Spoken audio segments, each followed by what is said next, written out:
veux demeurer dans ta sainte demeure et m'y envoler pour toucher ton cœur.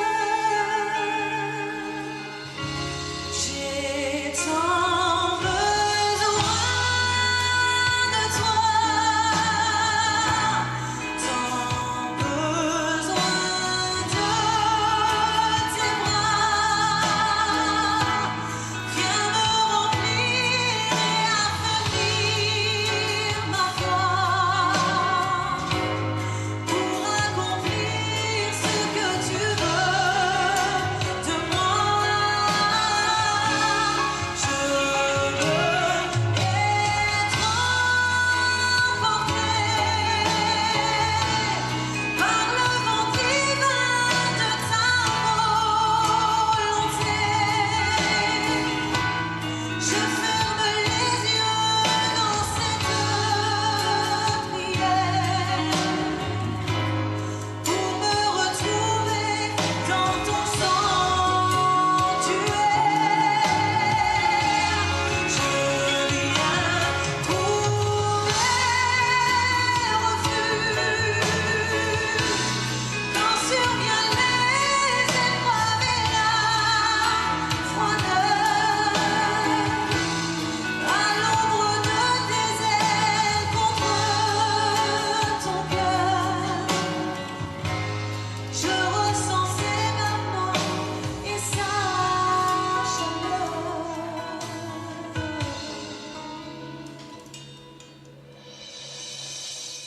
Dans un faible soupir, je te fais parvenir mon cœur et son besoin de ressentir ta main. Fais jaillir de mon cœur ta source, ta grâce, ta flamme. Déverse-les en moi et embrase mon âme. J'ai tant besoin de toi, tant besoin de tes bras. Viens me remplir et affermir ma foi pour accomplir ce que tu veux de moi. Je veux être emporté par le vent divin de ta volonté. Je ferme les yeux dans cette prière pour me retrouver dans ton sanctuaire. Je viens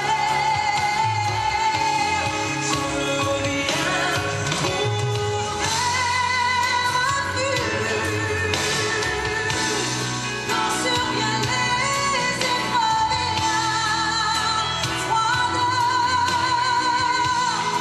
À l'ombre de tes ailes contre ton cœur,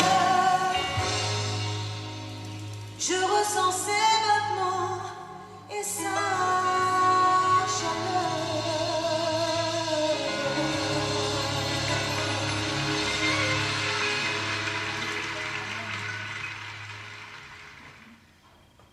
Dans un faible soupir, je te fais parvenir mon cœur et son besoin de ressentir ta main.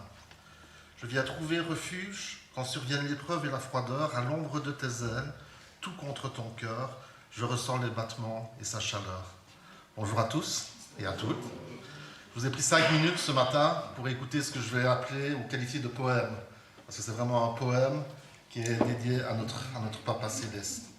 Alors bonjour et bienvenue, mais surtout aussi bonne fête à tous les papas, que ce soit papa de corps, papa de cœur ou papa de foi. Donc le papa qui nous amène parfois aussi à notre réflexion et à notre vie spirituelle. Et je vais demander à Piotr si tu peux remettre le culte dans les mains du Seigneur. Seigneur notre Dieu, nous voulons te dire merci, merci du fond de notre cœur, parce que tu nous as permis à nouveau de nous réunir ce matin, en cette journée de dimanche qui t'est consacrée, en cette journée où nous voulons te rendre un culte. Je te demande de diriger toutes les personnes qui vont intervenir, que tout soit fait pour ta seule gloire, que nos paroles, nos chants glorifient ton nom et que tu puisses te réjouir de nous voir réunis devant ta face pour te rendre ce culte. Que Seigneur soit présent parmi nous, bénis ces instants et que toutes les personnes qui n'ont pas pu se joindre à nous puissent aussi être réconfortées et encouragées. Par ton amour, je te prie ça au nom de ton Fils bien-aimé, notre Sauveur Jésus-Christ. Amen. Amen. Alors je vais inviter Jeff pour nous faire des annonces.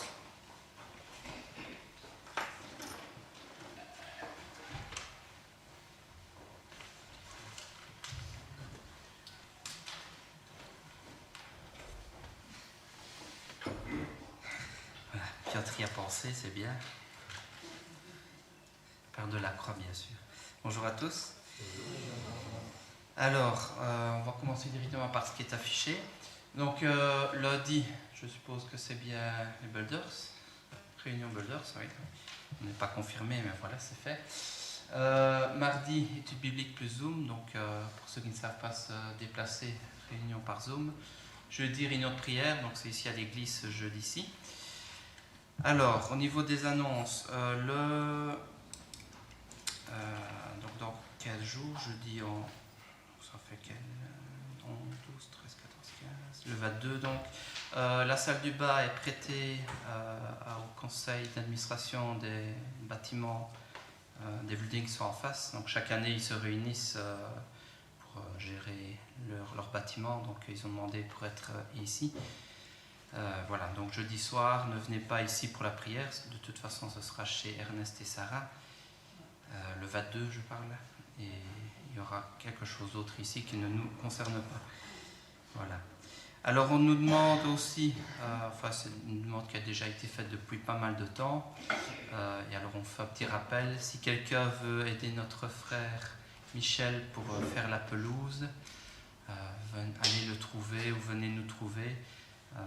Notre frère est tout seul, je pense, pour le moment, donc il a besoin d'aide et ça lui fera plaisir, je pense, d'avoir de l'aide. Alors, annuaire téléphonique. Lors de l'AG, on vous a distribué des papiers. Jusqu'à présent, je crois que j'en ai une dizaine. Donc, ça veut dire qu'il y en a encore. On n'a pas reçu. Voilà, j'en ai ici. Si vous n'avez pas reçu ou que vous n'étiez pas à l'AG ou que vous ne faites pas partie des membres mais que vous voulez être dans le bottin, voilà, j'en ai ici. Ensuite, Joyeux Seigneur, donc pas cet après-midi, hélas, trop d'absents, mais c'est reporté au 27 août. Voilà, Dieu voulant, ce sera le 27 août. Voilà, je réfléchis. Je pense que c'est tout. Donc, juste pour rappeler que le 24, il y aura une AG pour les APEB. Donc, priez pour cette AG. Ce n'est pas directement les membres ici, mais on est représenté là-bas. Donc, priez pour nous. Priez pour les camps aussi. Priez pour le camp de famille qui aura lieu au mois de septembre. Et ainsi que pour les semaines d'évangélisation qui auront au mois d'octobre. Voilà, remettons déjà cela entre les mains du Seigneur dès maintenant, parce que c'est important. Voilà, merci.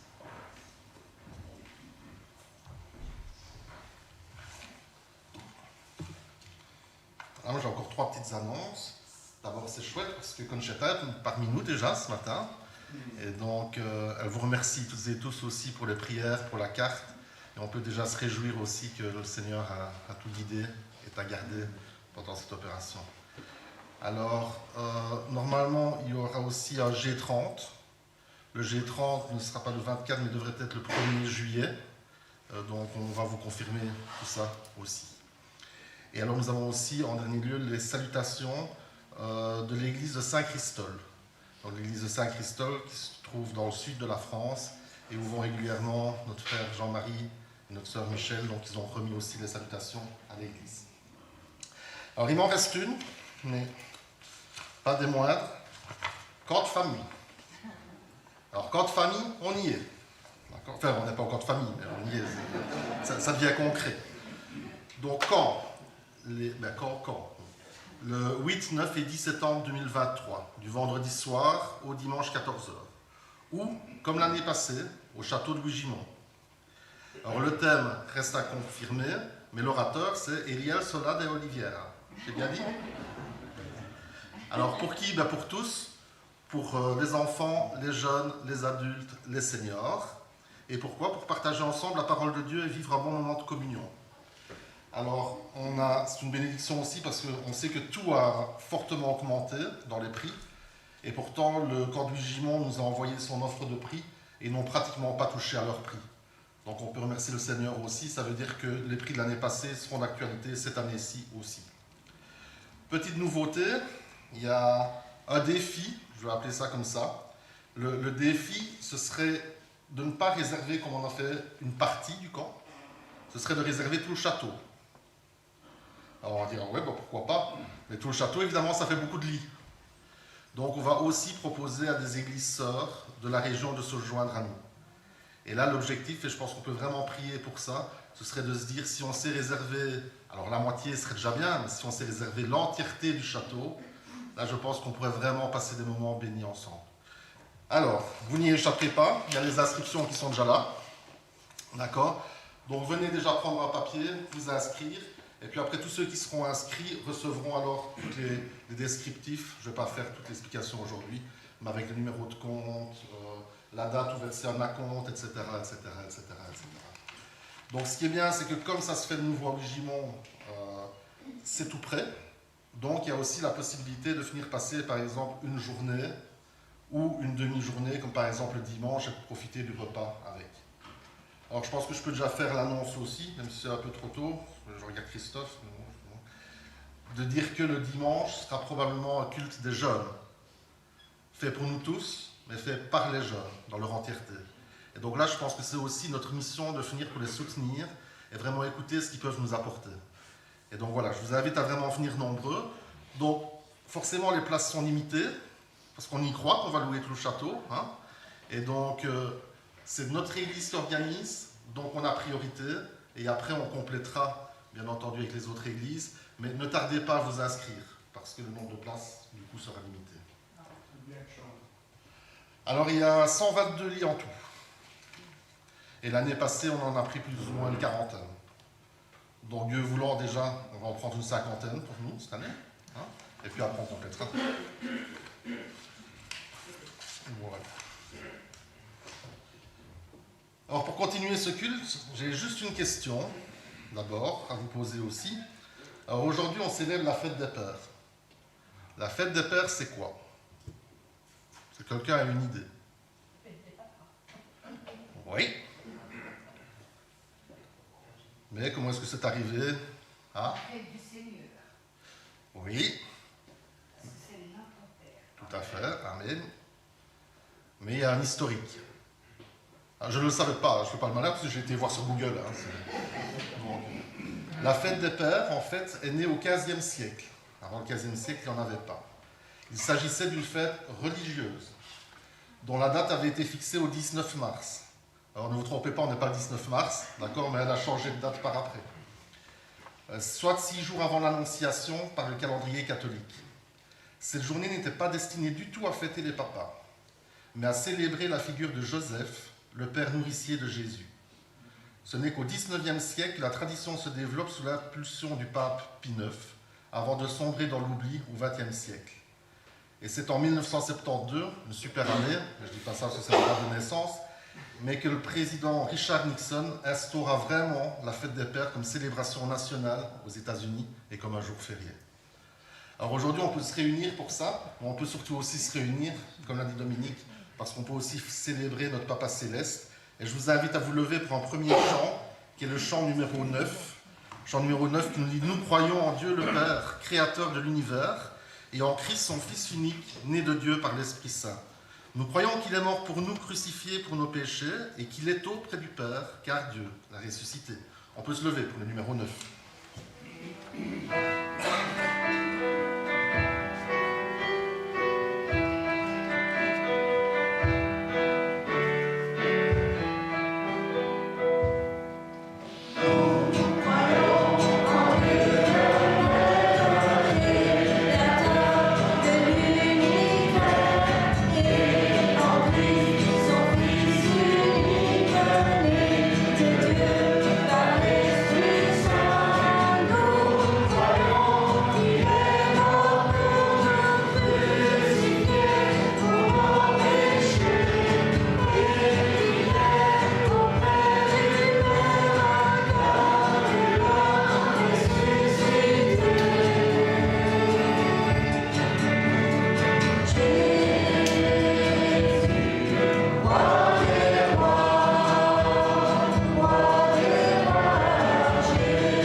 Il est Seigneur, il est vainqueur, par la force du Très-Haut, il est sorti du tombeau, et il vit à jamais couronné de gloire et d'éternité, et d'autorité. On l'a chanté jeudi à la réunion de prière, ce chant parle vraiment, il nous dit « Il est Seigneur », le numéro 141.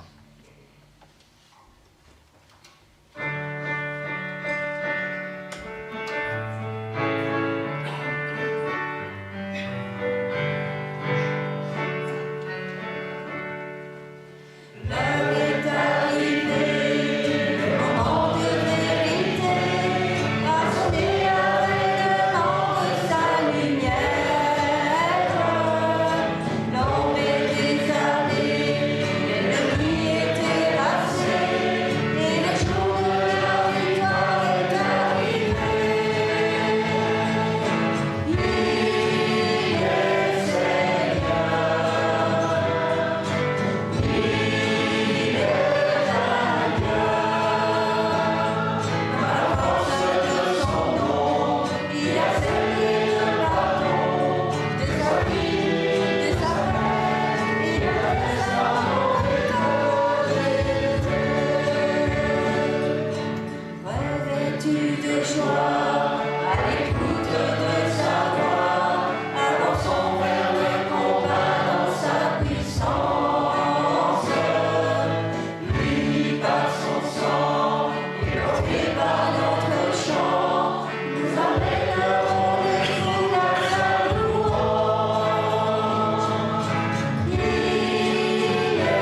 Nous t'adorons, nous t'aimons, tendre Père. Glorifie ton nom sur la terre, glorifie ton nom sur la terre. Glorifie ton nom aussi dans nos vies. Le numéro 29, nous t'adorons.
Nous t'aimons, tendre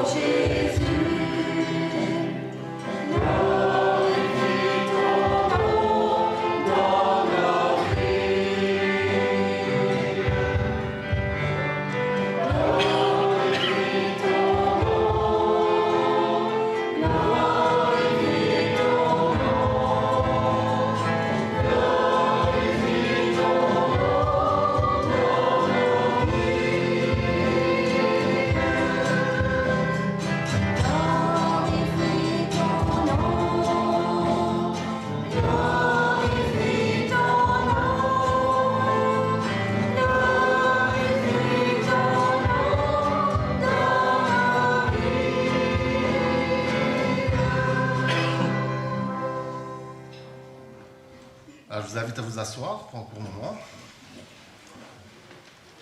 Alors, je voulais partager avec vous une petite réflexion et quelque chose que j'ai aussi entendu cette semaine. Alors, peut-être pour vous dire déjà quelque chose, c'est que, pour situer le contexte, quand il y a eu le conseil, c'était mardi, il y a eu un moment dans le conseil où Christophe, Marc, Piotr, Jeff, Dany parlaient de la cuisine et de la hotte. Alors j'ai appris qu'on pouvait carotter dans un mur, parce que ça voulait dire. J'ai appris qu'on parlait de dimensions, de bus, de double bus, de 160, de 120, de 100. Je n'avais rien compris. J'étais content parce qu'Eliane m'a regardé et m'a dit « J'ai rien compris ». J'ai moi non plus. Donc, parfois c'est compliqué. On peut remercier aussi d'avoir des frères qui ont cette connaissance-là pour pouvoir faire avancer. Et ça m'a rappelé quelque chose. Si je demande maintenant la formule pour calculer la surface d'un carré, je pense qu'on va me la donner. Si je demande la surface d'un rectangle, jusque-là on devrait y arriver normalement aussi. Si je demande le volume d'une boîte à chaussures, on va commencer à réfléchir un petit peu, mais normalement on peut y arriver. Et puis alors si maintenant je vous demande le volume d'un cylindre, ou le volume de ma bouteille, là ça va commencer à se compliquer fortement. Alors comment est-ce qu'on pourrait décrire le volume d'un sentiment? Comment est-ce qu'on pourrait décrire le volume d'un amour?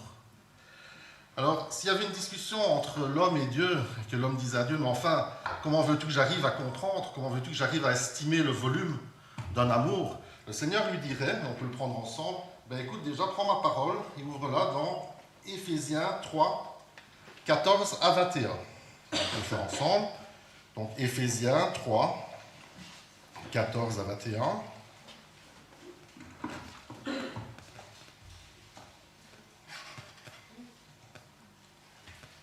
À cause de cela, je fléchis le genou devant le Père.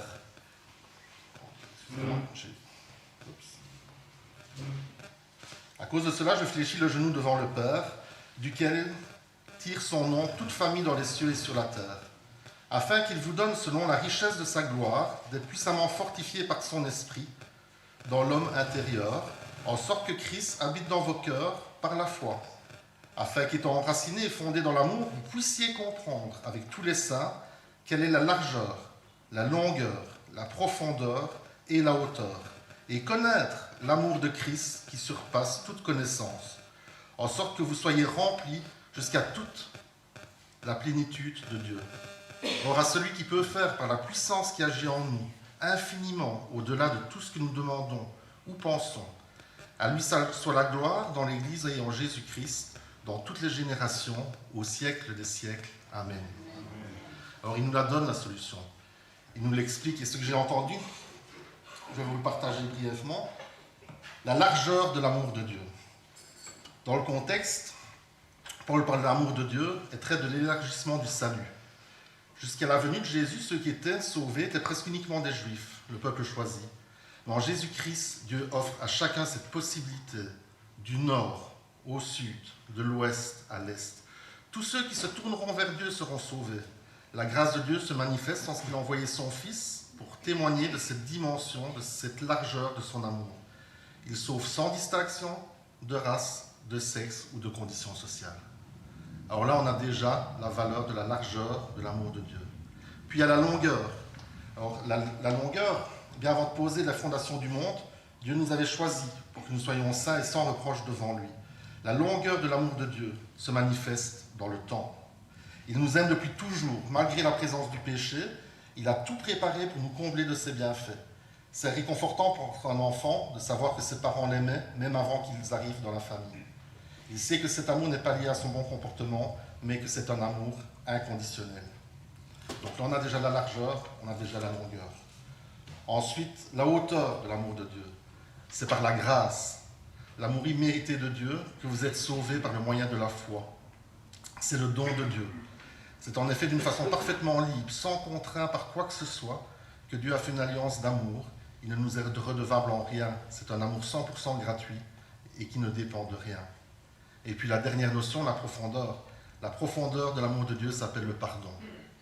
Il n'y a pas de péché, de faute qui ne soit pardonnable par Dieu pour celui qui vient à lui. Donc en résumé, Dieu est amour dans toutes ses dimensions. La largeur de l'amour de Dieu, le salut pour tous, sa longueur, de toute éternité et pour toujours, la hauteur, il est libre et gratuit, et sa profondeur jusque dans notre misère. En fait, tout cela a été pleinement manifesté à la croix en Jésus-Christ. Que dans notre vie, son amour déborde, mais avec juste une condition, que nous soyons unis en lui. Alors, c'est bien parce que Dieu nous a permis d'utiliser des valeurs pour déjà comprendre beaucoup plus cet amour. Alors, on pourrait se dire aussi, tiens, alors si je le comprends, si je le connais un peu, est-ce que c'est suffisant? Et là, je termine avec ceci. C'était l'exemple que j'ai entendu, qui était dans une voiture. On peut avoir une idée de l'amour de Dieu. Et on peut se dire, tiens, dans ma voiture, j'ai le Seigneur qui est derrière moi, sur le siège derrière, et qui m'explique. Ah ben tiens, tourne à gauche, tourne à droite, fais attention au stop, fais attention au feu rouge. Mais c'est pas ça qui est l'amour de Dieu. L'amour de Dieu, c'est vraiment le mettre au volant, et nous être derrière. Et avoir pleinement confiance dans la façon dont il va nous guider sur le chemin. Alors on va projeter un chant. Ce chant, ce sera l'introduction pour la Sainte Seine. Et ce chant nous dit « L'amour de Dieu de loin surpasse ». L'amour de Dieu de loin surpasse ce que peut dire un cœur humain. Il est plus grand que les espaces. Même en l'abîme, il nous atteint. Pour le péché de notre monde, Dieu nous donna Jésus. Il nous pardonne ô paix profonde. Il sauve les perdus. L'amour de Dieu, si fort, si tendre, est un amour sans fin. Tel est le chant que font entendre les anges et les saints. On peut se lever pour chanter ensemble ce chant qui nous amènera à la Sainte Seine.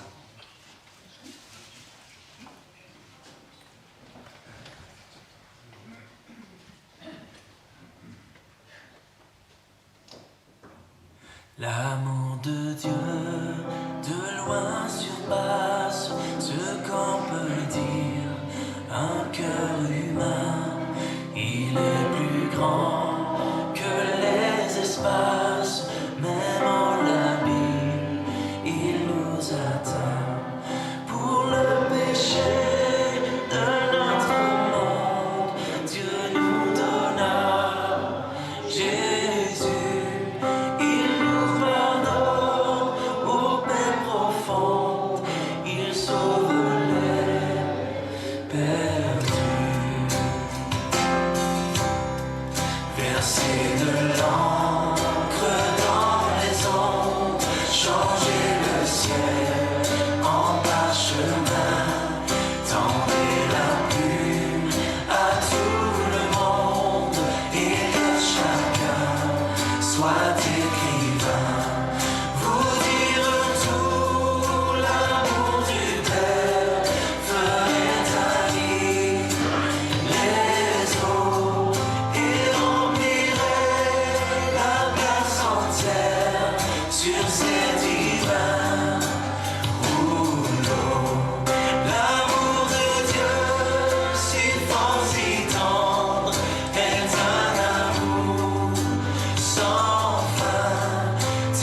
inviter Marc à prier pour le pain, ensuite Marianne pour la coupe.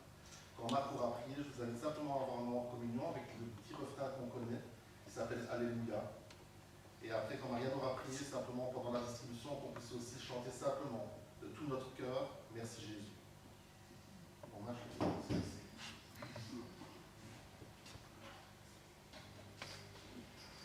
Seigneur notre Dieu, nous voulons te remercier de nous permettre de nous rassembler aujourd'hui en ton nom, en souvenir de la manifestation de ton grand amour, Seigneur.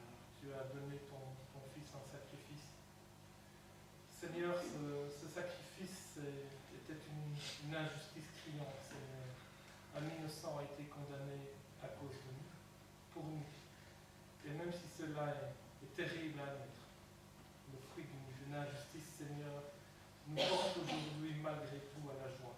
À la joie parce que c'était la seule chose à faire pour nous sauver, pour nous amener à toi, Seigneur. Et aussi que nous en tirions aujourd'hui une leçon, Seigneur, c'est que chaque épreuve qui est difficile à vivre nous amène également à la joie de ton intervention et de ta gloire. Nous te remercions, Seigneur, au nom de ton Fils Jésus-Christ. Amen. Amen.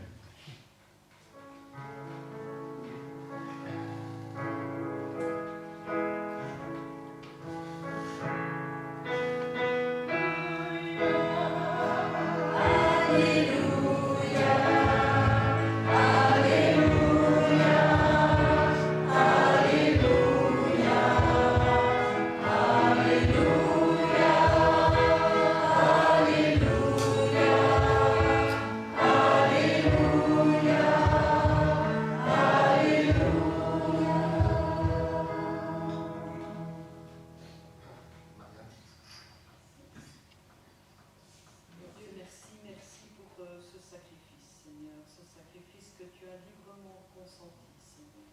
Merci, Seigneur, pour ce sang, Seigneur, qui a coulé sur la croix, Seigneur. Seigneur, merci parce que par ce sacrifice, Seigneur, tu nous pardonnes nos péchés, tu nous sauves de notre boue, Seigneur, et tu nous permets, Seigneur, de pouvoir être tes enfants, Seigneur, t'appartenir, Seigneur. Sois remercié, reçois notre reconnaissance, Seigneur. Amen. Amen. On peut se lever pour aider la distribution. Merci Jésus, merci Jésus, merci Jésus, merci Jésus, merci Jésus,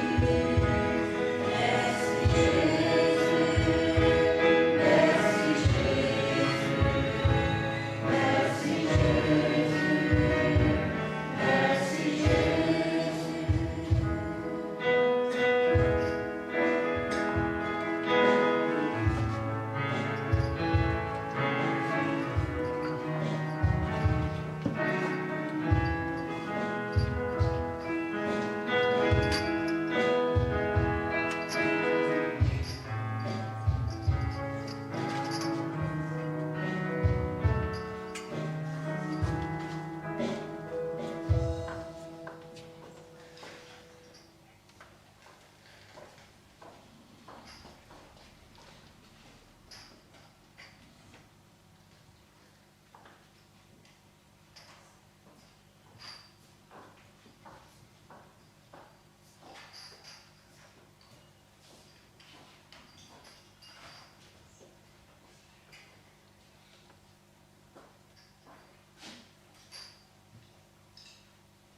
Et à toutes les fois que vous mangez ce pain et que vous buvez cette coupe, vous annoncez la mort du Seigneur jusqu'à ce qu'il vienne.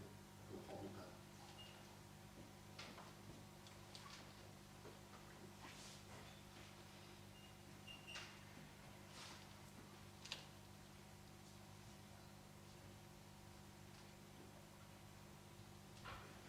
On ainsi en souffle cette coupe.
Louange au Père, gloire au Fils, béni soit le Saint-Esprit.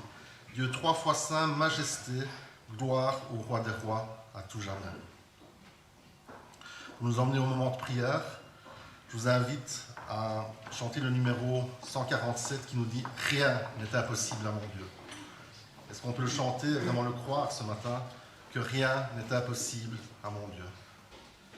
On a eu vraiment un moment particulier, je m'en parle encore ce matin, jeudi, pendant la réunion de prière, parce qu'on a vraiment eu cet Esprit Saint qui nous a aussi mis en communion, mais qui nous a aussi rappelé que rien n'est impossible à notre Dieu et qu'il agit. Et qu'on peut lui remettre vraiment nos sujets de prière, mais qu'on peut aussi compter vraiment ses bienfaits, parce qu'on voit déjà les actions dans la vie de beaucoup. Et donc on peut vraiment chanter ensemble et se lever pour cela. Rien n'est impossible à mon Dieu.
Seigneur, merci.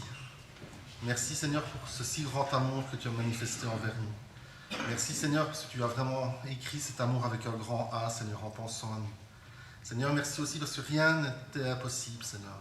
On veut le croire et on veut le proclamer ce matin, Seigneur, que tout est possible à celui qui croit. Et Seigneur, on veut vraiment te remercier pour ça, dans ce moment précis, Seigneur, dans ce culte, mais aussi dans nos vies de tous les jours, Seigneur. Veille aussi sur tous ceux qui ne sont pas là, tu en connais les raisons, Seigneur. Sois avec eux, visite-les et fais-leur vraiment sentir aussi ton amour ce matin, Seigneur.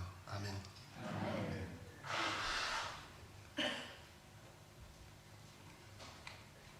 Merci Seigneur Jésus pour ta présence à notre côté tous les jours de notre vie. Merci Seigneur parce que c'est toi qui nous guides, c'est toi qui nous dirige. Seigneur, merci parce que c'est en toi que nous pouvons mettre notre confiance. Merci Seigneur parce que nous venons de le dire, tu ne mens pas. Et toutes tes promesses, Seigneur, tu les réalises. Aucune, Seigneur, ne retourne à toi sans avoir été accomplie. Merci Seigneur parce que ta parole est la vérité.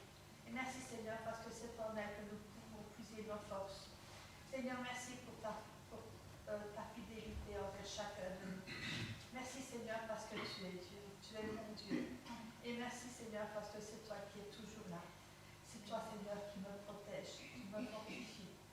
Seigneur, je peux m'adresser à toi en n'importe quelle circonstance, Seigneur, et toi, tu es toujours prêt à m'écouter. Seigneur, merci parce que ta parole me dit que je suis précieuse à tes yeux. Et Seigneur, chacun de nous, nous sommes précieux à tes yeux. Merci parce que tu nous aimes d'un amour incommensurable. Et merci, Seigneur, parce que cet amour s'appelle Jésus. Cet amour, Seigneur, c'est Jésus sous la croix. C'est Jésus, Seigneur, qui a pris sur lui nos péchés. C'est lui, Seigneur, qui nous a rapprochés de toi, qui nous a ouvert la voie, Seigneur, vers l'éternité. Merci, Seigneur Jésus, parce que ton amour, Seigneur, nous ne pouvons pas toujours le comprendre, mais il est si grand, si puissant, si fort, Seigneur. Et merci parce qu'il agit dans nos vies. Garde-nous, Seigneur, et bénis chacun de nous pour la gloire de ton nom, Seigneur. Amen. Amen. Seigneur, je viens devant le trône de ta grâce pour te louer et te bénir, Seigneur, mais surtout, Seigneur, pour te dire merci. Seigneur, je n'ai pas d'autre mot que te dire merci. Merci pour tout ce que tu as accompli, Seigneur, pour moi. Merci parce que tu étais auprès de moi, Seigneur. Merci parce que tu m'as aidé, tu m'as soutenu, Seigneur. Merci, je ne sais plus quoi te dire, Seigneur, que de dire merci de tout mon cœur. Amen. Amen. Éternel Dieu, Père de notre Seigneur Jésus-Christ, Papa, béni sois-tu pour qui tu es. Tu ne mens pas, tu ne faillis pas. Qu'est-ce qui t'est impossible? Rien ne t'est impossible, Père. Papa, je voudrais tout simplement te dire merci parce que tu réponds tout le temps à nos prières, à mes prières particulièrement. Je te loue et te rends grâce, Père, parce que tu ne dors pas. Tu veilles sur tes enfants, comme tu l'as dit. Que toute la gloire et l'honneur te reviennent au Père, d'éternité en éternité. Amen. Amen. Merci Seigneur Jésus. Amen.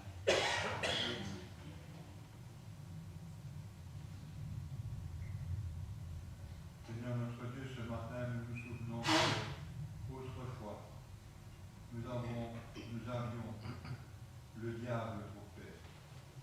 Et nous avions la perdition. Nous étions condamnés. Et toi, tu voulais être notre Père. Tu voulais que nous soyons tes enfants, tes fils et tes filles. Et tu nous as donné le Seigneur Jésus pour que nous soyons réconciliés, pour que nous soyons délivrés de l'emprise de Satan et que nous passions dans ton royaume. Nous te remercions, Seigneur, d'avoir accepté de payer le prix de notre rachat. Seigneur mon Dieu, je veux te remercier pour les parents que tu m'as donnés, pour le Père que j'ai eu.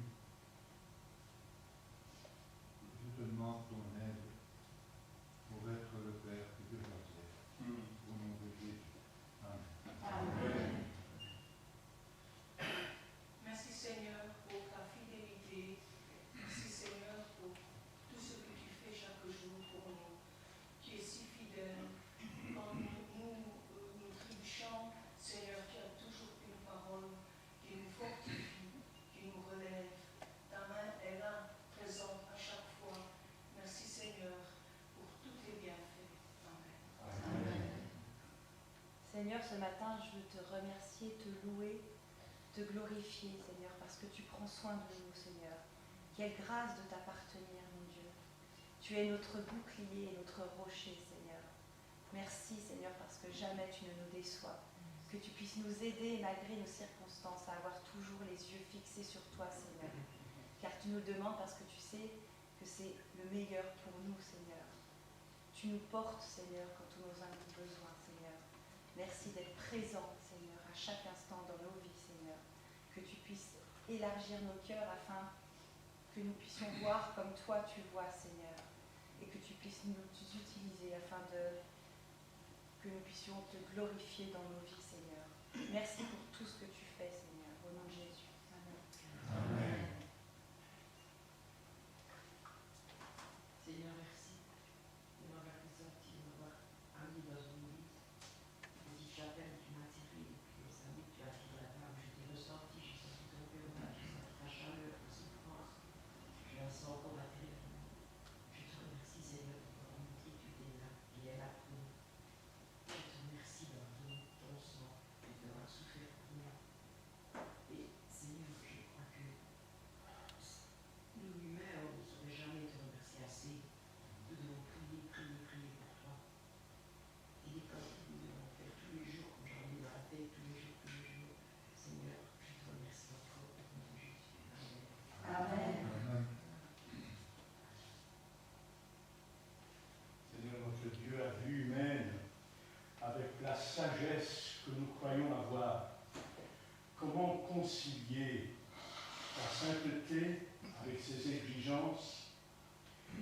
recevoir cet amour avec sa grâce.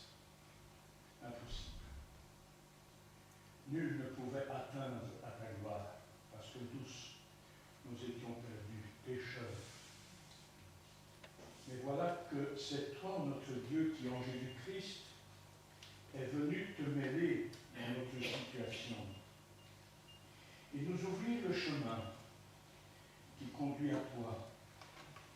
D'une part, un chemin de mort pour ton Fils bien-aimé, parce qu'il a rencontré ta justice avec son châtiment, et pour nous, un chemin de vie, un chemin de gloire, un chemin de pardon, un chemin de paix avec toi, notre Dieu. Et nous voulons te bénir ce matin, parce qu'en Jésus-Christ, tout a été réglé. Ta justice pleinement satisfaite, ton amour pour nous, pauvres pécheurs, pleinement satisfait.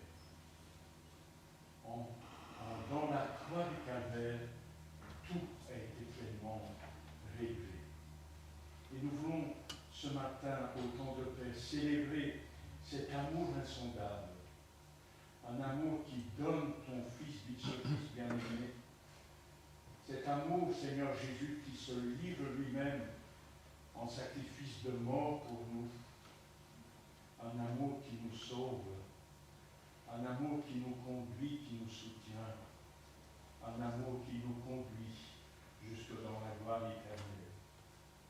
Ce sont là, Seigneur notre Dieu, les effets de cette grâce infinie à notre égard. Un chemin fermé et maintenant un chemin grand ouvert pour nous qui croyons. Alors, à toi, notre Dieu, notre Père, soit la gloire et en Jésus-Christ dès le temps et pour l'éternité. Amen. Amen.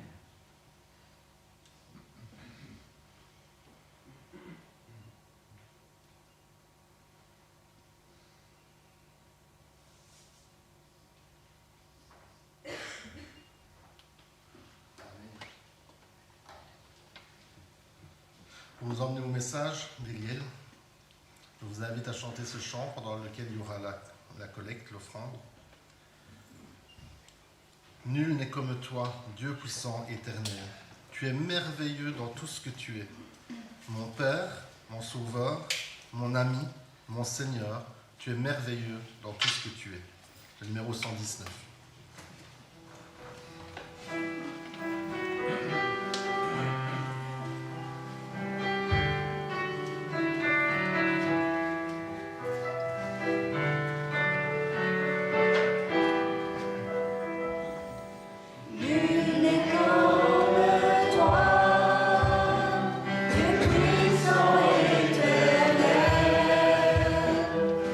Nous avons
Je vais demander à Jean-Marie si tu peux remercier pour l'offrande et prier aussi pour le message d'Hélène.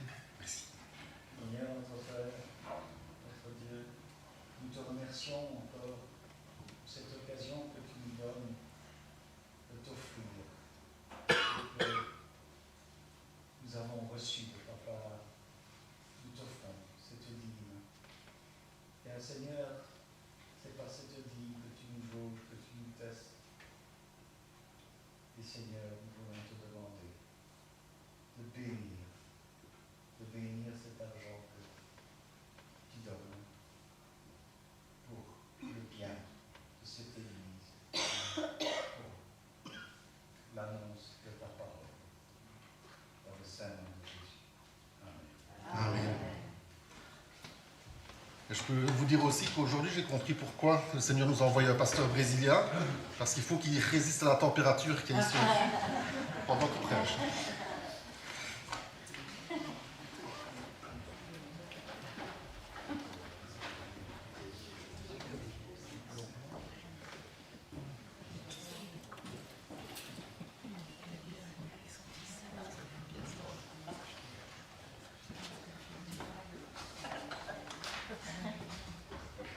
Et bonjour. Joyeux fête des pères pour tout le monde. Parce que ce n'est pas juste que les femmes ne puissent pas fêter, n'est-ce pas? Voilà. Ici, j'ai ça aujourd'hui. Comment ça fonctionne aujourd'hui? Le micro. Ah, c'est vrai. Ça, aujourd'hui, si jamais je vois que quelqu'un ne fait pas attention au message, je mets son doigt ici et je presse ici. D'accord? Voilà. Alors, avant que les adolescents ne descendent, je voulais nous rappeler des idées que nous pouvons garder dans notre cœur pour Espoir 2023. Nous avions vu déjà, bon, qu'est-ce que c'est déjà Espoir 2023 au projet Jonas 2023? Toute la Wallonie, les chrétiens se mettront ensemble en évangélisation. Mais le travail d'évangélisation commence dès maintenant avec nos prières. L'intercession prépare le terrain. Nous allons voir des merveilles opérées par notre Seigneur cette année. Et nous allons participer de ces merveilles en commençant par nos prières. Si vous vous rappelez, en Apocalypse, il dit qu'il avait une coupe pleine. Et elle était pleine des prières des saints. Si nous mettons des couleurs à chaque prière, à chaque personne, combien on verra représenter, combien est-ce que moi je verrai représenter dans cette coupe ma prière? Ça dépend de moi. Alors, l'intercession prépare le terrain. L'Esprit de Dieu est un esprit d'évangélisation qui nous équipe. Ah, moi je suis timide. Ah, moi je ne sais pas évangéliser. Ah, moi, arrête. Là, tu montres déjà que c'est de trop de toi. Donnons la place à notre Seigneur.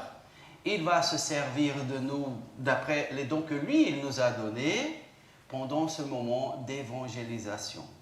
Et choisissons tout seulement d'être des vaisseaux de bénédiction.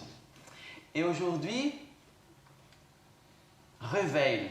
On prie pour un réveil à l'Église du Seigneur. Moi, en tout cas, je prie que le Seigneur réveille son Église en Belgique et dans le monde. Mais qu'est-ce que c'est le réveil si nous pensons au mot du dictionnaire? On arrête de dormir, on se lève et on agit. Dieu veut que nous le fassions. Ça dépend toujours de nous. Réveil. On arrête de dormir, on se lève et on agit. Que le Seigneur nous aide dans ce mouvement, dans ce pas de foi. J'aimerais partager avec vous un livre que je suis en train de lire. Mais c'est toujours moi, hein? Levez-vous, vous aussi. Alors, je suis en train de lire Le monde perdu du déluge. Et en haut, il écrit mythologie, théologie, le débat du déluge. Un livre fantastique qui est en train de m'instruire. Le Seigneur est en train de m'instruire à travers ce livre. Et une des curiosités que je partage avec vous, c'est que dans la littérature ancienne. Vous vous rappelez quand nous allions à l'école et nous étudions l'histoire de Babylone, d'Égypte, etc. Et il fallait mémoriser des noms parfois, des dieux qui n'existent même pas, mémoriser des choses qui n'existent même pas. Mais voilà. Et des littératures qui étaient connues à l'époque, etc.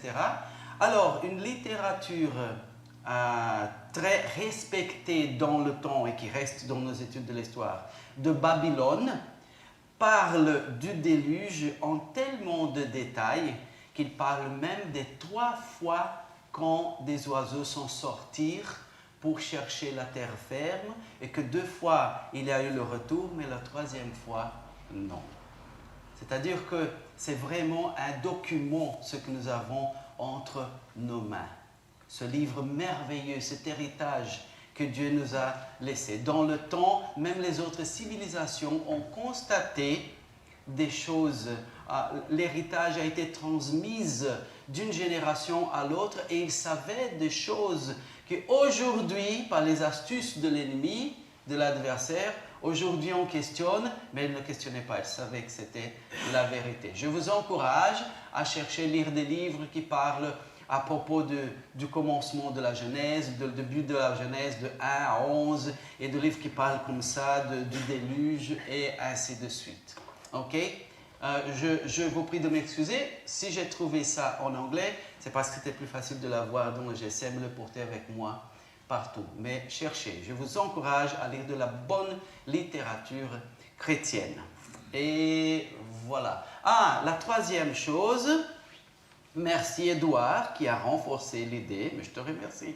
Pardon, avant de dire, je fais le parenthèse. Je remarque que moi, le Brésilien, suis le seul en manche longe aujourd'hui. Laissons retenus.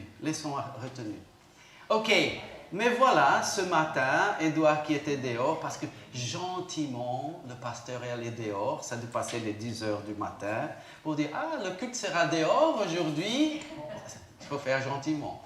Et alors, Edouard me dit, mais il fait frais ici quand même. Je dis, bingo. Parce que hier, nous étions avec les jeunes et les adolescents dehors, au-dessus d'une tonnelle. C'est ça? Voilà.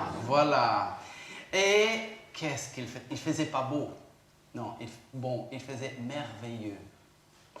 Et j'ai demandé à Christophe, je dis, est-ce que c'est de trop bizarre pour les Belges et les Italiens et les Polonais et voilà, et ainsi de suite, les Américains, si dans le cas où il y a suffisamment de membres de l'Église, qui a des tonnelles chez eux, si on met les tonnelles les unes à côté des autres et qu'on fasse un culte dehors, et il a dit, je ne sais pas, il faut demander.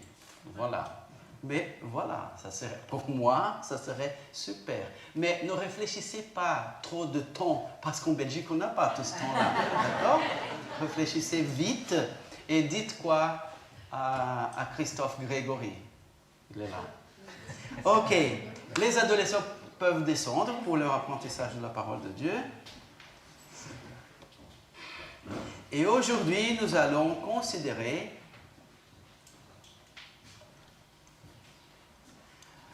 je mets l'instrument ici de côté, mais faites gaffe. Il est toujours là et moi aussi.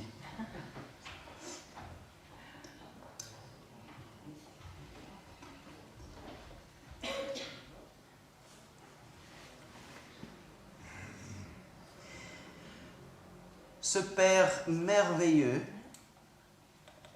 qui nous a donné des cadeaux, qui n'arrête pas de nous faire de cadeaux.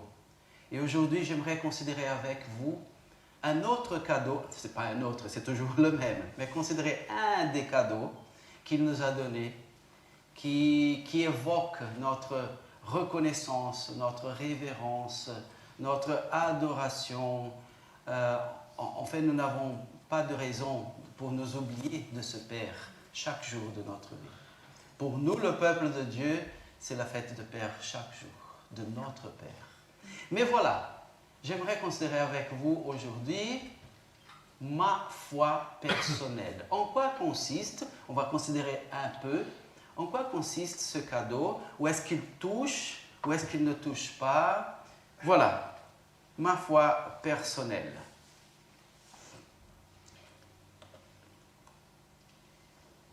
Et la question, c'est jusqu'à où me mène ma foi? Et quand je parle de ma foi personnelle, de ma vie de foi, aujourd'hui dans notre réflexion, c'est par opposition à une vie de péché. Eliel, mais on a la foi, oui, mais quand même on pêche quelquefois. Non, tu te trompes. On a notre foi et on ne pêche pas quelquefois. On pêche beaucoup de fois. Mais pourquoi est-ce que l'une alors? C'est-à-dire que si je pêche, je cesse d'exercer ma foi? Oui. Parce que notre croyance doit nous mener à l'obéissance. Si je crois, j'obéis. Le mot, nous avions déjà considéré ça avant, le mot chrétien et le mot fidèle dans la Bible, c'est le même mot. Ce sont les traductions en français, portugais, etc., qui ont séparé pour nous aider parfois à comprendre. Mais dans la tête de Dieu, dans la tête de la Bible, si je crois, j'obéis. Mais c'est facile, c'est facile. La Bible dit de ne pas se mettre, le mot, en quoi? Un joug? Sous un joug étranger. Voilà, sous un joug étranger avec ceux qui ne croient pas. Parce que c'est clair, si l'un croit d'une façon et l'autre croit de l'autre, comment est-ce qu'ils vivront ensemble? Okay? Ça commence au minimum par là. Il y a d'autres implications. La Bible nous dit ça. Et alors j'ai 19 ans, j'ai 20, 21, 22, 23, 24, 25, 26, 27, 28, 29, 30, 31, 32, et je commence à me dire, mais écoute, il n'y a pas de fille pour moi à l'église. Je cherche dehors. Qu'est-ce que je viens de faire? Désobéir. Qu'est-ce que je viens de faire? Manquer la foi. Que Dieu a le meilleur pour moi et qu'il me garde. Et s'il y a une relation à former un jour, ça sera à travers ses mains et pas autrement. Mais j'ai cité une question, ça touche notre argent, ça touche notre temps, ça touche tout notre temps, tous nos choix de chaque jour. Ok? La foi, croire en Dieu, doit me mener à l'obéissance. C'est pour ça que dans notre réflexion aujourd'hui, la vie de foi, elle se met en opposition à la vie de péché. Et cette vie de foi, ma vie de foi, elle influence ma vie spirituelle, ma relation avec Dieu. De ne pas me donner, parce que je crois à la parole, à la sainte et vraie parole de Dieu, je ne me laisse pas aller pour des choses spirituelles qui ne conviennent pas. Le mysticisme, les choses qui touchent l'ennemi, et ainsi de suite, ma vie, ma paix avec Dieu. Elle influencie ma vie spirituelle. Elle influencie ma vie émotionnelle. Elle influencie ma vie émotionnelle. Par exemple, pendant le Covid, une des fragilités que l'être humain avait pour attraper le Covid, c'était que, et eux ils savaient bien, c'était que la peur, la crainte, l'angoisse, elles nous affaiblissent. Ces choses-là nous font du mal. Et vite, il y a eu des gens dans la dépression. Et ça baisse même notre immunité. Immunité. Voilà. Mais nous savons que le Seigneur est au contrôle de tout. Nous nous mettons entre ses mains. Nous ne connaissons pas le lendemain. Personne ne le connaît. On ne savait pas quand le Covid allait s'arrêter. Mais nous savions que nous étions gardés par notre Père d'amour et de bonté. Et là, ma vie de foi influence ma vie spirituelle, ma vie émotionnelle et ma vie physique aussi. Par exemple, quand une personne découvre qu'elle a le cancer, vous savez bien, les médecins disent, monsieur, madame, gardez le moral parce que là, c'est le 80% de votre traitement. Mais voilà. Et nous savons en qui nous croyons et ce qu'il est pour nous, ce Père merveilleux qu'il est pour nous. Je répète, ma vie de foi et le contraire, c'est péché. Douter son action, sa protection, son soin pour nous, c'est péché. Ma vie de foi, par contre, influence ma vie spirituelle, émotionnelle et physique. Ok, et où est-ce que nous allons arriver avec ça aujourd'hui? Mais vous savez me dire, cette scène que je vous présente maintenant, c'est quelle... Oui, vous savez où on va aujourd'hui? Le paralytique. Ok, voyons. Nous allons à Marc chapitre 2, qui est aussi le même passage que nous trouvons en Luc chapitre 5, verset 17, à partir du verset 17. Mais Marc chapitre 2, à partir du verset 1, voilà, je le lis. Et, je le lis. Voilà, je le lis. Et il entra de nouveau dans Capernaum, c'est ça, quelques jours après, et on ouït dire qu'il était à la maison. Et aussitôt, beaucoup de gens s'y assemblèrent de sorte qu'il ne se trouva plus de place, même auprès de la porte. Et il leur annonçait la parole. La parole. Et des gens viennent à lui amenant un paralytique porté par 4 personnes. Ils ne pouvant pas s'approcher de lui à cause de la foule, ils découvrirent le toit du lieu où il était, et l'ayant percé, ils descendirent le petit lit sur lequel le paralytique était couché. Et Jésus, voyant leur foi, dit au paralytique, « Mon enfant, tes péchés sont pardonnés. » Nous sommes devant la puissante, transformatrice, bénissante parole de Dieu. Prions à notre Seigneur qui nous l'a laissé. Père d'amour éternel et infini, gloire à ton saint nom, Seigneur. Il n'y a que toi qui es Dieu et Père merveilleux, puissant, majestueux, sage. Mais ça ne nous rendrait rien si tu n'étais pas un Père d'amour et de bonté et de bienveillance. Merci Seigneur. Merci Seigneur. À toi la gloire, l'honneur, aujourd'hui et chaque jour pour toute l'éternité. S'il te plaît, parle à nos cœurs. Transforme-nous, Seigneur. Aide-nous, Seigneur, à faire valoir ce cadeau d'amour, de Père d'amour que tu nous as fait. Notre foi, qui donne notre bonne relation avec toi, avec nous-mêmes et avec ce monde où nous sommes. Nous te prions au nom du Seigneur Jésus. Amen. Amen. Alors, verset 1 dit, « Et il entra de nouveau dans Capernaum quelques jours après, et on ouït dire qu'il était à la maison. » Jésus à la maison. Ok. Tu cherches à savoir où le Seigneur se trouve? Parfois, il semble être bien près de nous. Parfois, on dit, mais où est-il? Je me sens un peu tout seul. Tu cherches à savoir où se trouve le Seigneur. Lisons ce que dit le psaume 145, verset 18.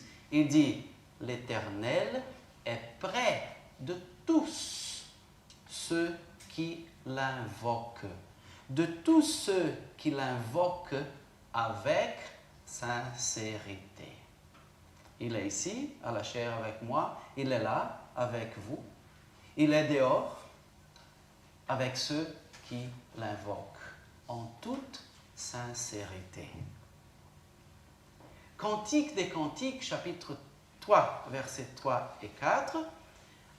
Les cantiques, ils sont une référence à la relation du couple, qui directement, je sais qu'il y a une grande discussion.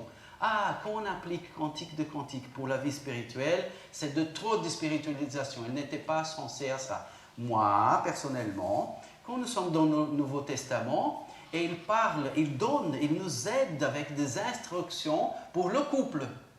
Et juste après avoir ça, il dit, mais moi je parle de l'Église et du Christ. C'est-à-dire que c'est une bonne instruction pour nous le couple, mais c'est une bonne instruction pour nous l'Église. Je le prends aussi de cette façon. Je crois que la Bible nous apprend à faire comme ça. Et là, dans cette relation, nous avons, elle cherche son bien-aimé. Et elle cherche partout, c'est même déjà la nuit, c'est-à-dire elle ressent l'absence de son amour, et ça pour elle c'est la nuit, c'est l'ombre. Et elle ose, parce que c'est dangereux pour une femme d'être dehors la nuit. Mais elle ose, parce que le plus important, c'est d'avoir son amour à son côté. Et elle dit, et finalement elle arrive aux gardes. Les gardes qui font la ronde dans la ville m'ont rencontré. Et elle pose une question. Avez-vous vu celui que mon cœur aime? À peine les avais-je passés que j'ai trouvé celui que mon cœur aime. Je l'ai saisi et je ne l'ai point lâché. Une autre réponse pour notre question, où est-ce que je peux trouver Dieu? Quand on passe par les gardes qui font la ronde dans la ville, juste après les avoir passés, on trouve le bien-aimé de notre âme. Qui sont les gardes qui font le rond de notre petite ville céleste ici à Glun? Qui sont ceux qui veillent pour nous? Qui est la personne? Qui sont les personnes dans l'Église qui font attention à tout ce qui se passe et à le bon apprentissage de la parole de Dieu et fait attention à l'un et à l'autre et ainsi de suite? Qui sont ces gens-là? C'est l'autorité de l'Église, n'est-ce pas? C'est l'autorité de l'Église. C'est-à-dire que parfois, je sais que c'est une figure agridou, non, comment est-ce qu'on dit quand c'est salé et aussi aigre-doux. Voilà, je sais que telle figure, elle est aigre-doux. De la même façon que c'est la personne qui va nous aider, mais parfois c'est la personne laquelle nous voulons que soit la dernière à savoir des choses, et ainsi de suite. Ok? Mais la Bible nous dit, les gardes qui font la ronde dans la ville m'ont rencontré. Avez-vous vu celui que mon cœur aime? À peine les avais-je passés que j'ai trouvé celui que mon cœur aime, et je l'ai saisi et je ne l'ai point lâché. Cherchons le conseil, cherchons la proximité de ceux qui veillent pour notre bien-être spirituel. Et on pourrait passer tout le restant du matin où trouver le Seigneur dans l'amour, dans l'obéissance à sa parole, dans la crainte, dans la vérité, dans l'aide pour l'autrui. Le Seigneur, il est là tout le temps. Tout le temps. Verset 2. Et aussitôt, beaucoup de gens s'y assemblèrent, de sorte qu'il ne se trouva plus de place, même auprès de la porte, et leur annonçaient la parole. Aussitôt, ils ont découvert que le Seigneur Jésus était là à la maison. Aussitôt. Tu sais où le trouver? Oui, nous venons de le considérer. La lecture de la parole journalière, des bons livres chrétiens, dans la vie de prière journalière, de louange journalière, dans la communion avec les frères et sœurs, et ainsi de suite, dans l'obéissance. Alors, tu sais où le trouver? Oui, alors cours immédiatement auprès de lui. C'est ce qu'ils ont fait. Il est là, je cours, je laisse tout. Ah, mais tu ne vas pas après. Mais ça va trop cuire. Après, je fais de nouveau. N'importe, je cours auprès de lui. Verset 5. Et Jésus, voyant leur foi, dit au paralytique, « Mon enfant, tes péchés sont pardonnés. » Tes péchés sont pardonnés. Telle déclaration porte une implication. Alors, l'implication. Si cet homme est venu auprès du Seigneur Jésus pour sa guérison physique et que le Seigneur Jésus, qui ne peut pas mentir ou se tromper, a dit à ce moment, tes péchés sont pardonnés, c'est parce que la foi de cet homme était envers le Seigneur Jésus, la foi vers le Messie qui pardonne les péchés, la foi de la repentance, de vouloir laisser le péché et marcher avec Dieu. Et en sachant ça, il dit, s'il est tout-puissant comme ça, c'est lui qui peut me guérir. Et ce n'est pas écrit dans le texte, mais c'est écrit dans le texte que le Dieu qui pardonne ceux qui viennent dans la repentance et que cela a dit, tes péchés sont pardonnés. Alors l'implication de cette affirmation du Seigneur Jésus, c'est que là, dans cette atmosphère, il y a eu le croire au Sauveur et que ce Sauveur est aussi le guérisseur de notre âme, de notre esprit, de notre corps. Ok, Eliel, mais là, il est venu quand même pour la guérison. Marc 8, 36 nous dit, « Et que sert-il à un homme de gagner tout le monde s'il perd son âme ?» Quelle est la valeur en ça? Le Seigneur, comme il a déclaré en Jérémie 31, 3, le Seigneur nous aime d'un amour éternel. Et il sait mettre les priorités. Vous savez bien par le texte que la guérison, elle viendra dans la suite du texte. Mais d'abord le plus important. D'abord le plus important. Mes chers, dans notre vie, notre Dieu qui nous aime d'un amour éternel et que lui sait mettre les priorités dans notre vie, mettons le plus important d'abord. Mettons le plus important d'abord. Et ça peut se déployer de plusieurs fois, de plusieurs façons, mais une de ces façons-là, c'est que notre temps, la Bible dit, vous savez, ici sur terre, il est court. Bientôt nous serons dans l'éternité. Merci Seigneur, viens nous chercher. Mais il y a des choses merveilleuses qui sont pour ce moment-ci. Prier les uns pour les autres. Dans l'éternité, on ne va plus prier les uns pour les autres. L'honneur de prêcher l'évangile, de partager notre foi, de laisser que les autres voient la lumière qui est en nous. La joie de nous réunir parfois. Le psaume dit, quelle merveille voir les frères et sœurs ensemble pour Dieu. Il y a des choses de valeur éternelle que pourtant sont temporaires. Et c'est là le moment de mettre la priorité. De permettre Dieu de se servir de mes dons spirituels, de mes talents naturels pour lui et ainsi de suite. Laissons Dieu mettre les priorités dans notre vie. Et voilà, le Seigneur Jésus, il avait la guérison à donner à cet homme-là, mais d'abord ce qui est le plus important, que ça se passe ainsi dans notre vie. Verset 5, et Jésus, voyant leur foi, dit au paralytique, mon enfant, tes péchés sont pardonnés. Mais quel verset énigmatique! Et Jésus, voyant leur foi, dit au paralytique. Mais alors qu'il ne soit plus énigmatique. C'est intéressant, quand je pense au mot énigmatique, dans le Nouveau Testament, la Bible parle du mystère de la foi. Le mot mystère, rappelons-nous, il vient du couper-coller, c'est comme ça que nous disons aussi, n'est-ce pas? Couper, non, oui c'est ça. Non, copier-coller. Il vient du copier-coller. Il y a un verbe dans la langue du Nouveau Testament qui c'est qu'on laisse la porte entre-ouverte. Ce n'est pas le cas aujourd'hui. On a presque enlevé la porte aujourd'hui. Mais quand on laisse la porte entre-ouverte, ce verbe-là est le verbe utilisé pour le mot mystère.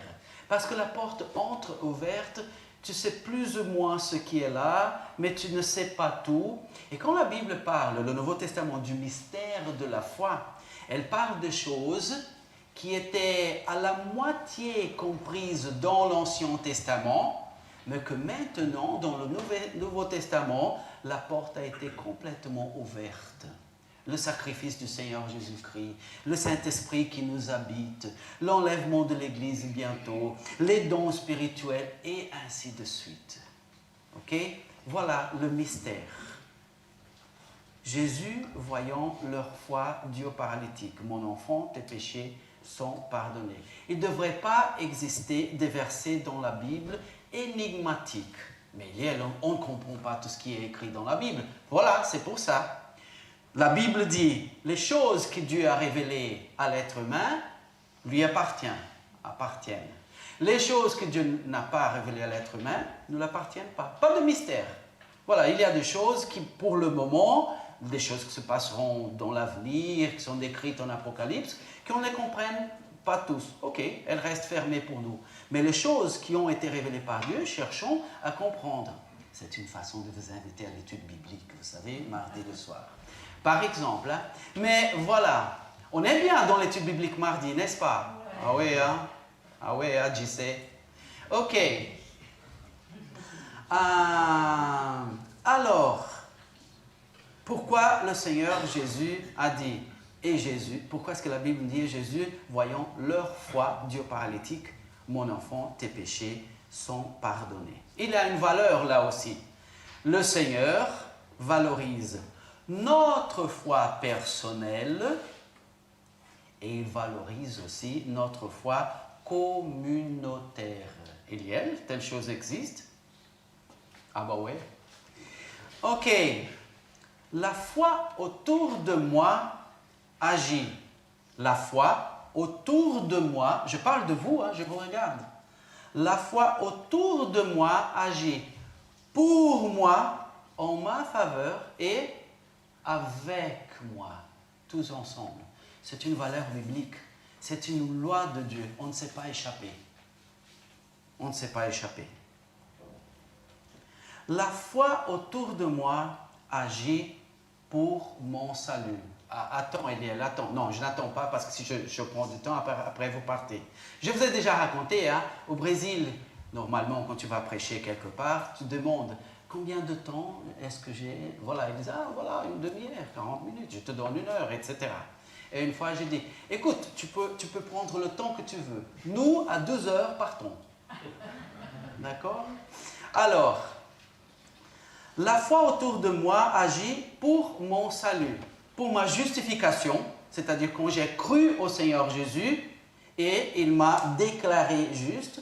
Pourquoi? Parce que par exemple, quand on est dans une société qui déjà, même si d'une façon tordue, croit à l'existence de Dieu, croit qu'il est là, ça avance plus facilement de ce que quand on est dans une société, la nôtre beaucoup de fois, qui dit « Mais non, hein, ce truc de Dieu, c'est une invention. » Le pauvre, il ne sait pas que l'invention, c'est lui qui l'a. Ok? Mais voilà, ils disent que c'est pour remplir le vide des pauvres, des malheureux, etc. Et moi, je n'ai pas besoin de ça. Oui, et quand tu passeras le cimetière, comment ça se passera pour toi? Ok? Mais voilà, la foi autour de moi, elle fait la différence pour ma justification, pour quand je croirai, pour quand je recevrai l'Évangile. La foi autour de moi, elle agit pour mon salut dans la sanctification, parce que ma sanctification, c'est mon avancement avec Dieu. Et ceux qui sont autour de moi font la différence en ça. Demande à quelqu'un qui a dû, dans un moment donné, suivre avec le Seigneur, et tant mieux, le Seigneur est toujours là avec nous, mais tout seul, sans avoir une église autour de lui, sans avoir avec qui partager et recevoir du partage, avec qui apprendre la parole de Dieu, avec qui pouvoir prier et avoir personne qui prie pour nous. ça nous fait avancer dans notre sanctification. Ça touche notre sanctification.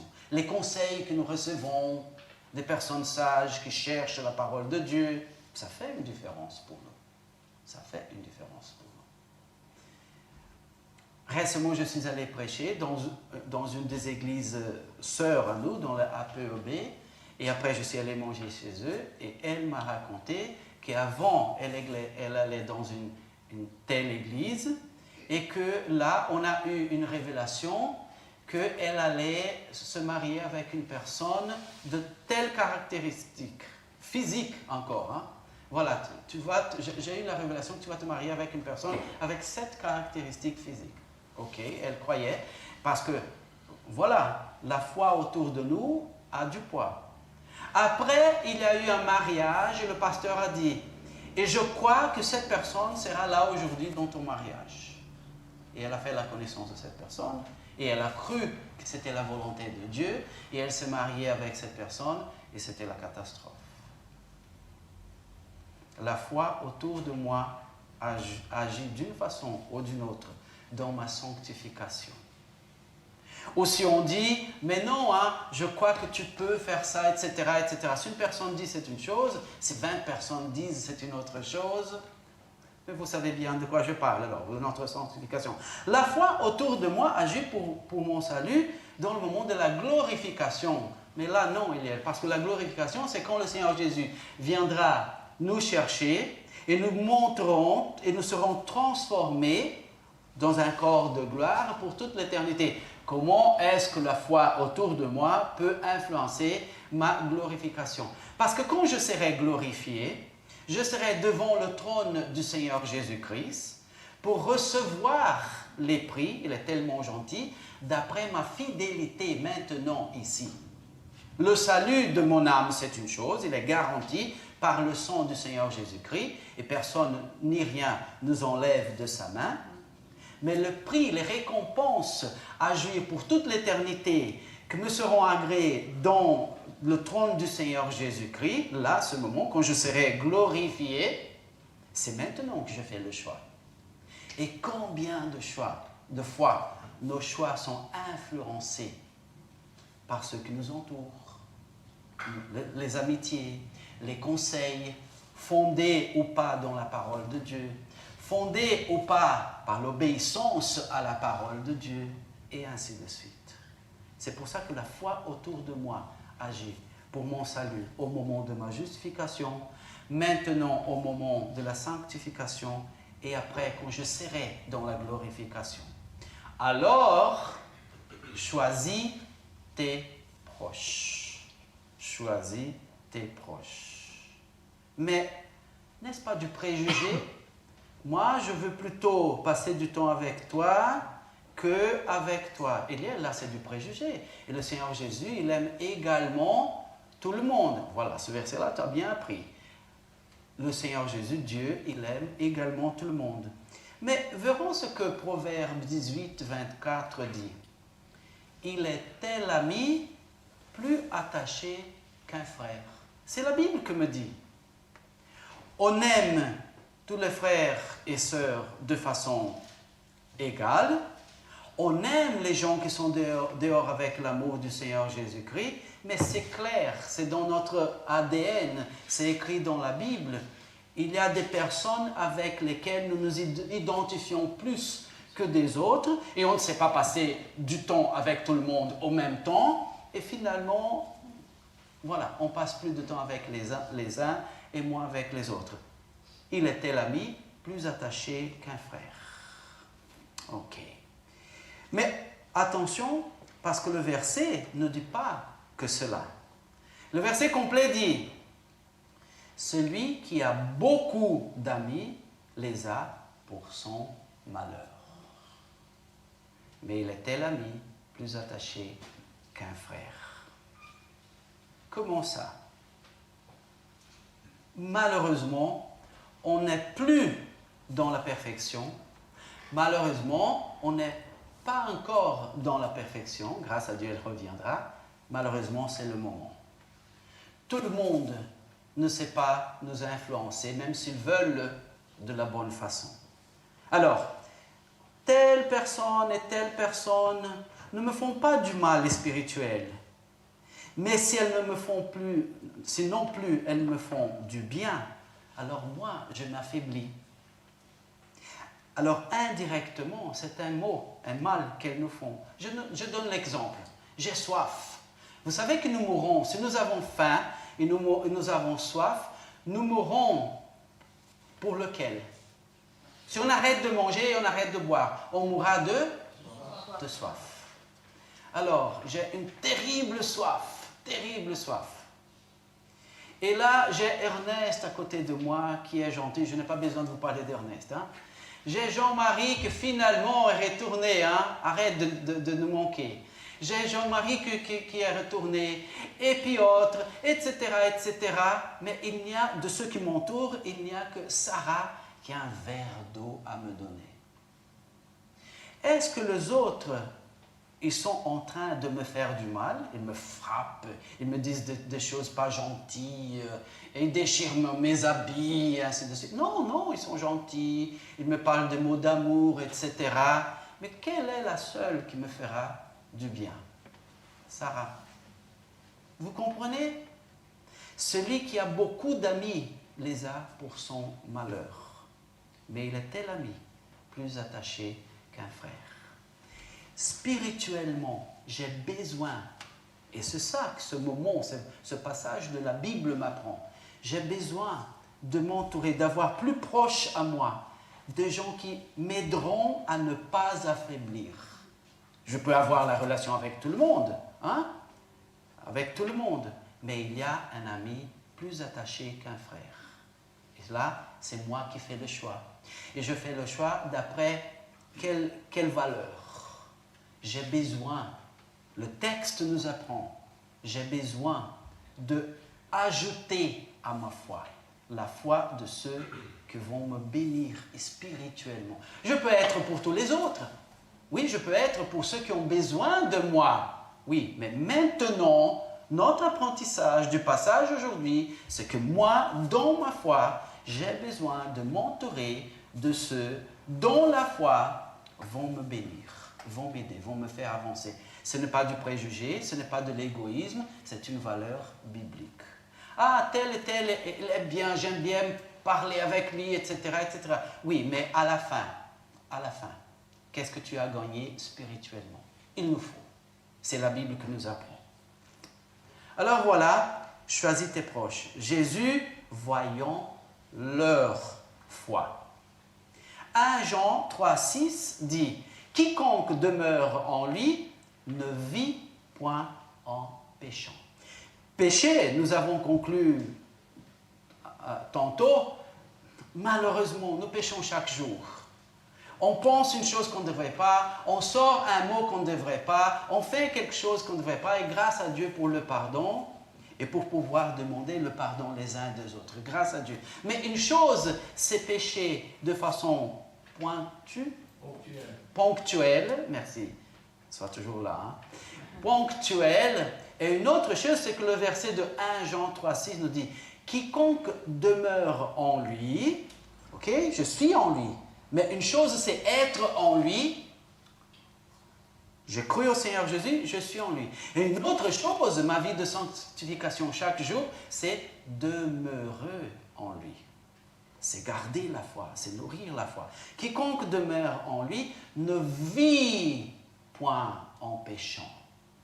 Le péché n'est plus une pratique dans ma vie.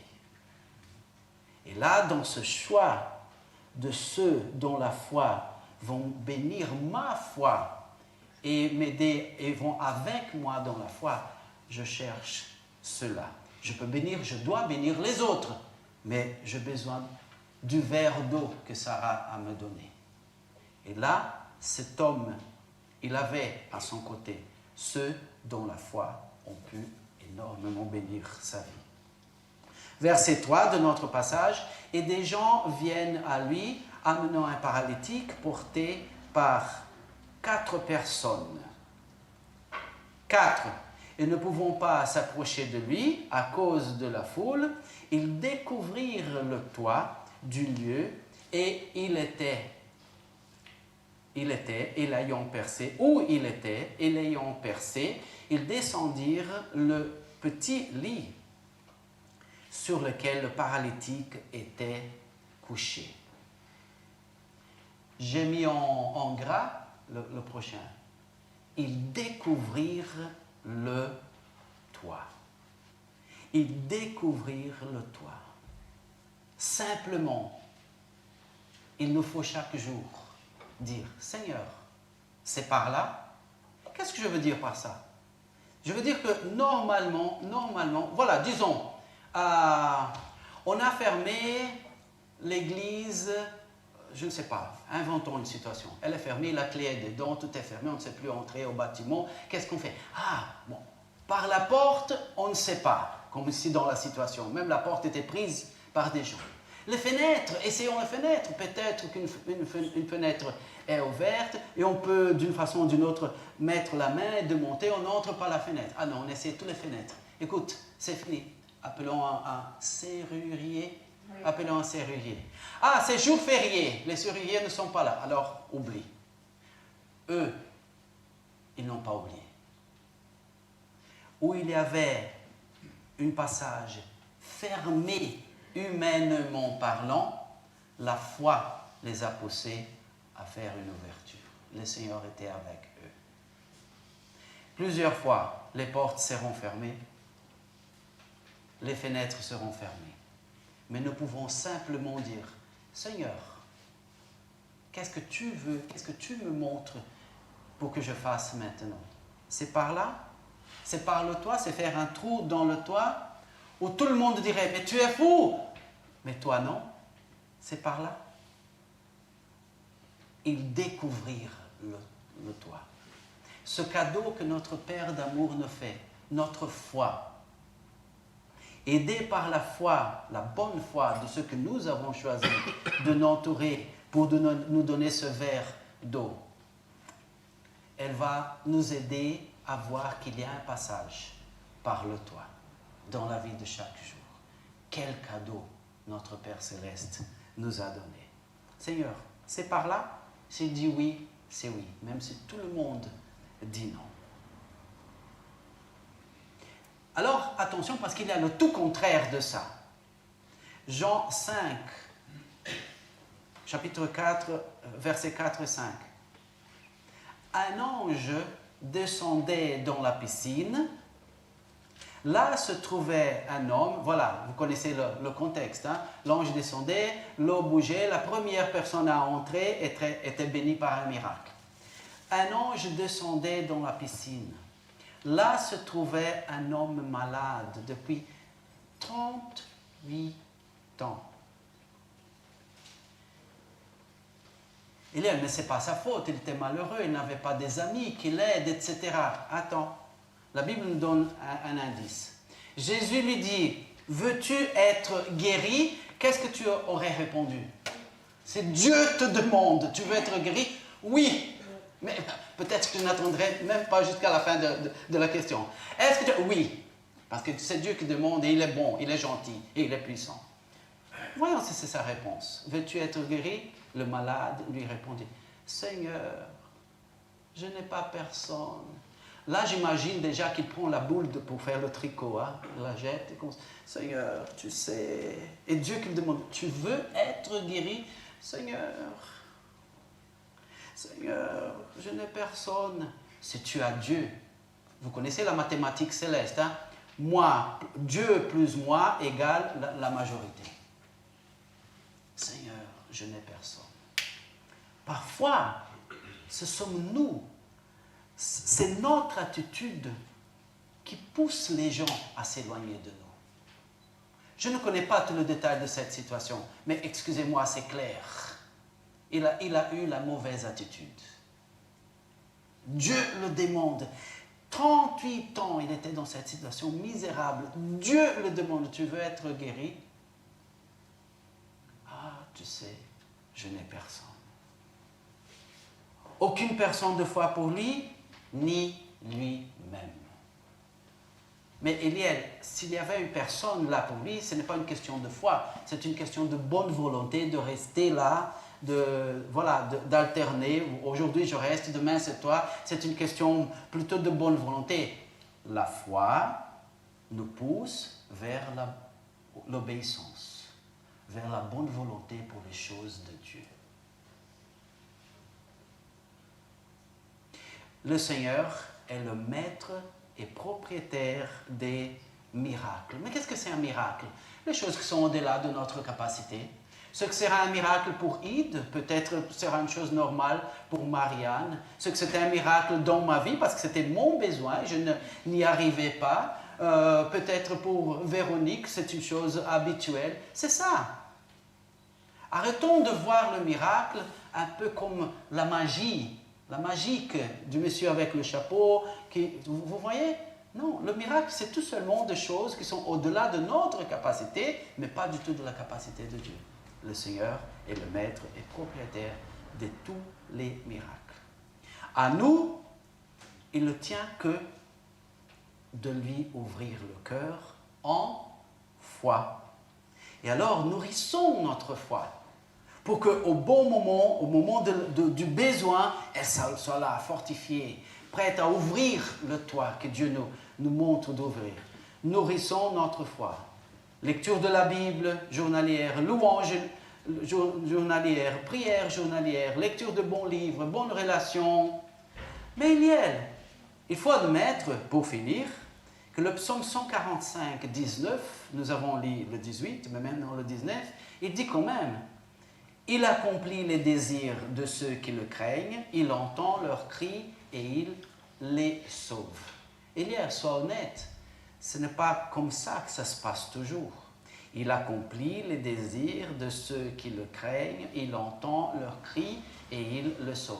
Là, c'est toute une autre réflexion pour un autre dimanche, dehors peut-être, sous le toit d'elle. Et voilà. Mais pour faire court, mais le faire de toute façon, le Seigneur nous permet, il est au-dessus de tout, il commande tout.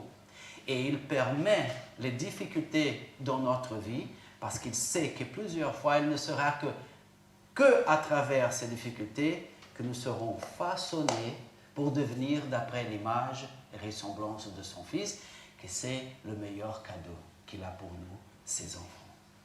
Sinon, ce n'est pas ça, il accomplit le désir de ceux qui les craignent, il entend leurs cris et il le sauve. Voilà. Qu'est-ce que nous ferons de ça aujourd'hui? Ma foi personnelle, ma foi communautaire sont des cadeaux que Dieu m'a fait.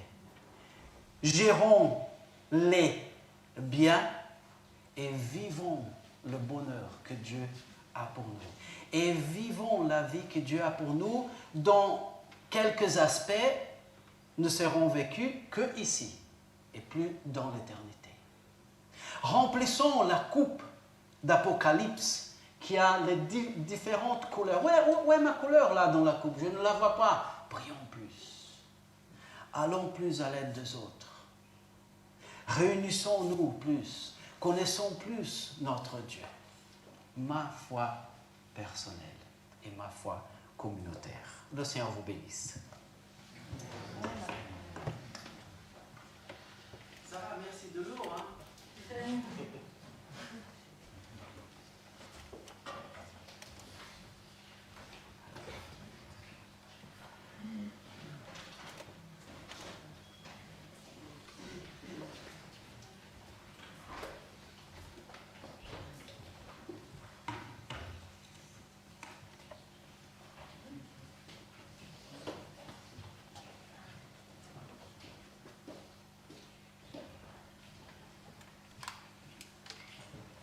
Merci Eliel. Il a été dit, chérissons, nourrissons notre vie de foi, laissons Dieu gérer nos priorités dans nos vies. Et pour suivre ce message et clôturer ce message, on peut aussi chanter le numéro 1 qui nous dit « Abba Père, je veux être à toi seulement, et ma volonté soumettre à toi constamment. Que mon cœur reste enflammé, près de toi je veux rester. Abba Père, je veux être à toi seulement. »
j'aimerais vous remercier à tous d'avoir été là. J'aimerais remercier aussi les enfants pour la surprise. Les enfants pour la surprise.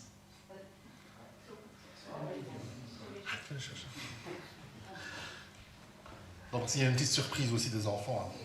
Merci à tous ceux qui ont participé, merci à la technique, aux musiciens et au groupe de louanges.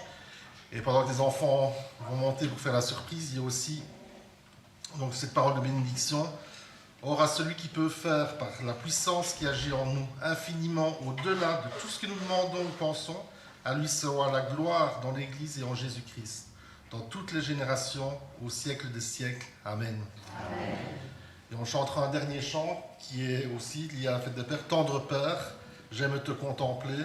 Fils de Dieu, j'aime exalter ton nom. Saint-Esprit, tu éclaires ma vie.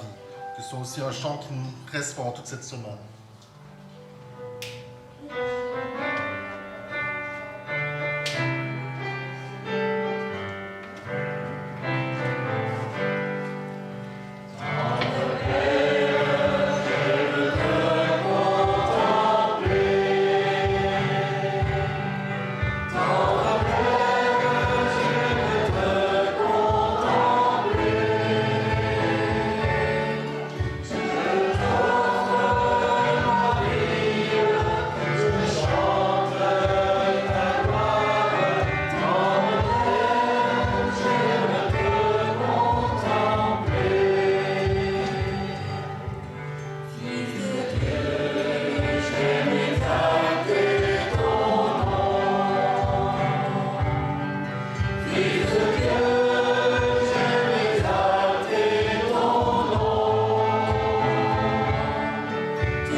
Distribuer les merguez pour le barbecue. Bon dimanche à tous. Oui, Daniel. En permettant aux enfants de distribuer les cadeaux, et pour lequel je remercie les moniteurs et d'avoir pensé au papa. Voilà. Je signale, on a signalé tantôt qu'il y avait le week-end à Régimont. Ça apparaîtra dans le bulletin d'info. Le week-end qui suit, le 3e samedi de septembre, il y a le 75e anniversaire du camp génital. Donc si vous souhaitez participer, c'est gratuit, c'est dit, mais si vous souhaitez prendre un sandwich là-bas à Génital, merci de vous inscrire.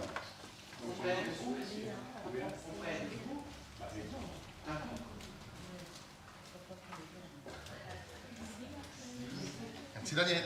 Bon dimanche.